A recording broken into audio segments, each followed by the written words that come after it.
Grace and peace to you from God our Father and the Lord Jesus Christ. Hey, I'm Pastor Randy, and I started a video segment last week on Christmas traditions and ones that we see around us, and sometimes we don't see their connection to our own Christian faith. And I've got one that I'm going to move the camera briefly here, and you can see part of it. And what you can see here is a Christmas candle that I have here. It's one of the candles that we have here in the windows of our sanctuary at New Covenant Church. And we think about how pretty they look when they're lit, but what we don't often see is their connection to our Christian faith.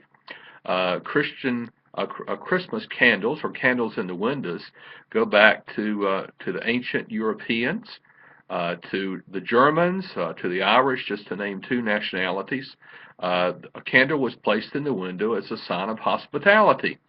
In older days, they didn't have a Holiday Inn or a Hilton or other hotels like we do now, and a candle in the window was a sign of hospitality. It meant that that was a home where you were welcome to come for shelter for the night, for a meal, to get warm as you went about your travels. Travel, of course, was a little more primitive now than it was then, and so that's why they had candles in the windows in ancient times. But it also has a connection to our own Christian faith.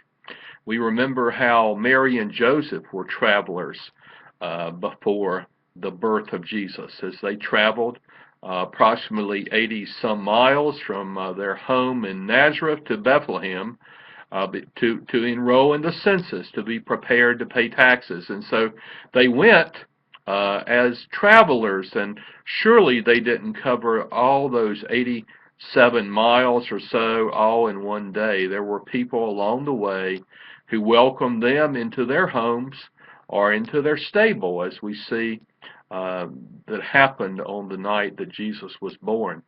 We also remember not only Mary and Joseph and the hospitality that was extended to them, but we are also mindful about how hospitality is such an important part of our own Christian journey and Christian life.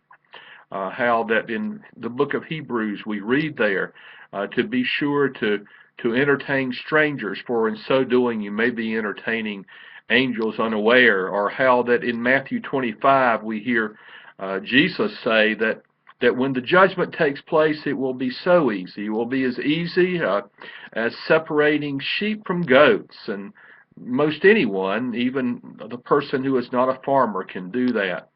And the basis that will be done is a number of things, but among them was I was a stranger and you took me and you welcomed me.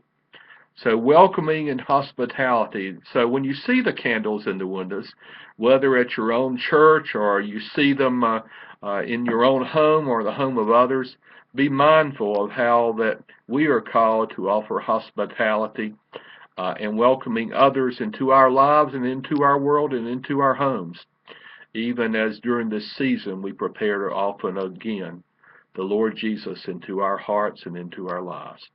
Thanks for letting me share this brief segment with you today. Next week, I'll be looking in the early part of next week as we get closer to the Christmas celebration. I'll be looking at the 12 days of Christmas and what that means. Thanks, and God bless.